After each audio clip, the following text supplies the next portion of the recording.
नमस्कार। आइए एक ऐसी जगह के बारे में सोचते हैं जहां इतिहास और आध्यात्मिकता एक दूसरे में घुल मिल जाते हैं, जहां आस्था की कोई समय सीमा नहीं है। हम बात कर रहे हैं पुरी के जगन्नाथ मंदिर की। ये सिर्फ पत्थर और लकड़ी का ढांचा नहीं है, बल्कि ये तो भारत की सांस्कृतिक और आध्यात्मिक विरासत का एक जीता जागता सबूत है। ये देखिए, यही तस्वीर है पुरी की आत्मा। रथ यात्रा का वो पल जब लाखों श्रद्धालु, आप सोचिए, भक्ति में डूबकर बड़े बड़े रथों को खींचते हैं। ये सिर्फ कोई त्योहार नहीं है, ये तो एक बहुत ही गहरा, एक भावनात्मक अनुभव है।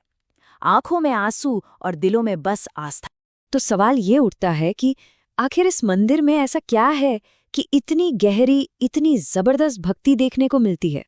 चलिए आज इसी पवित्र स्थान के रहस्यों से पर्दा उठाते हैं और इसके पीछे की कहानियों को समझने की कोशिश करते हैं।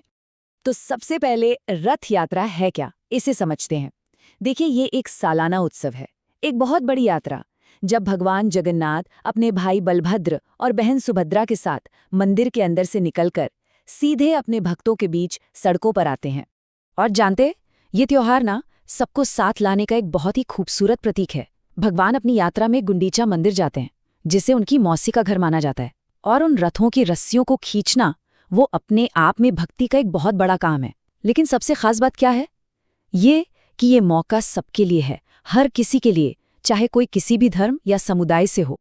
अच्छा, अब चलते हैं मंदिर के शायद सबसे बड़े रहस्य की तरफ, यानी यहाँ की पूजनीय मूर्तियों का वो अनोखा रूप जो कहीं और देखने को नहीं मिलता। भगवान जगन्नाथ की मूर्तियां हम आमतौर पर जैसे हिंदू देवताओं की मूर्तियां देखते हैं, उनसे बहुत अलग हैं। मतलब ज्यादातर मूर्तियां पत्थर या धातु से बनी होती हैं, जिनमें बहुत बारीक काम होता है ना। पर यहाँ भगवान जगन्नाथ, बलभद्र और सुभद्रा की मूर्तियां लकड़ी से बनी हैं। इनका रूप अधूरा सा लगता है, और उनकी वो बड़ी बड़ी गोल आंखें, वो तो बस ध्यान खींच लेती हैं। तो फिर वही बड़ा सवाल कि आखिर ये मूर्तियां अधूरी क्यों हैं? इस अनोखे रूप के पीछे की कहानी क्या है, जानते हैं? इसका जवाब एक बहुत ही दिलचस्प कथा में छिपा है। ये कहानी हमें विश्वास और भरोसे की एक दिव्य परीक्षा की तरफ ले जाती है। इसी से पता चलता है कि इन मूर्तियों का ये रूप आखिर क्यों है। तो कहानी कुछ यूं है कि राजा इंद्रद्युम्न को सपना आया कि उन्हें ये मूर्तियां बनवानी है। देवताओं के शिल्पकार विश्वकर्मा इस काम के लिए मान तो गए, पर उनकी एक शर्त थी। शर्त ये कि जब तक काम पूरा ना हो, कोई भी उन्हें बीच में नहीं टोकेगा। अब कई हफ्ते बीत गए और अंदर से कोई आवाज नहीं आई। राजा को चिंता होने लगी, उनका धैर्य टूट गया और उन्होंने दरवाजा खोल दिया। बस उसी पल विश्वकर्मा गायब हो गए और मूर्तियां अधूरी रह गई।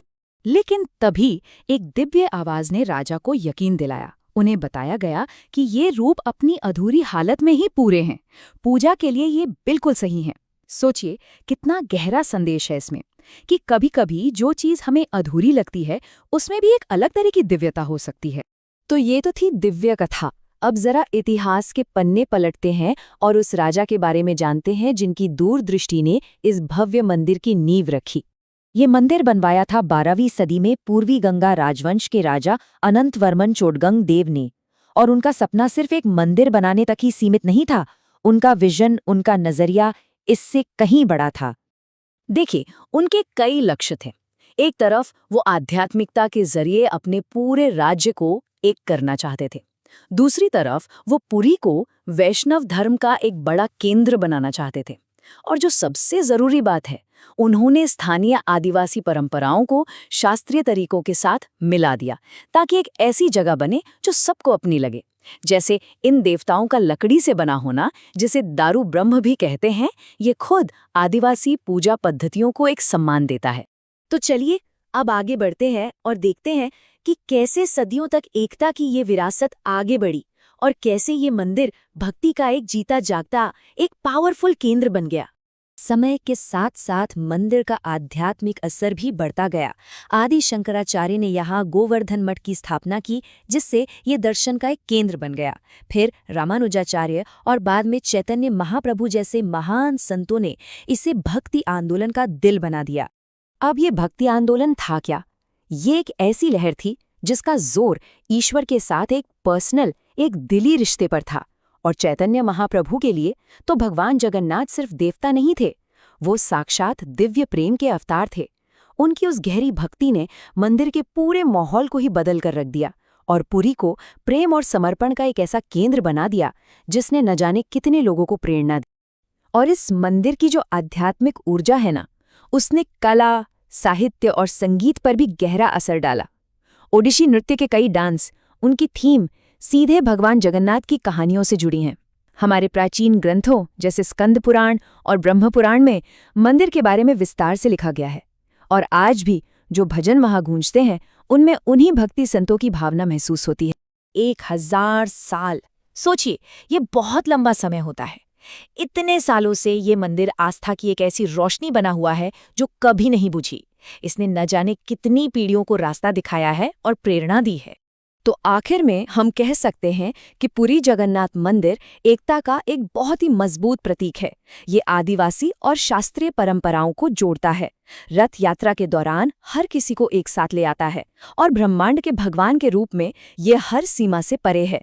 ये मंदिर सिखाता है कि विविधता में ही दिव्यता है। ये उसी का जश्न मनाता है। और आखिर में एक सवाल जो सोचने पर मजबूर करता है। आज की दुनिया जो अक्सर बंटी हुई नजर आती है, जहां छोटी छोटी बातें हमें अलग कर देती हैं, वहां एकता का ये हजारों साल पुराना प्रतीक हमें क्या सिखा सकता है? शायद ये हमें याद दिलाता है कि सच्ची आस्था में सरहदों को पार करने और दिलों को जोड़ने की ताकत होती है।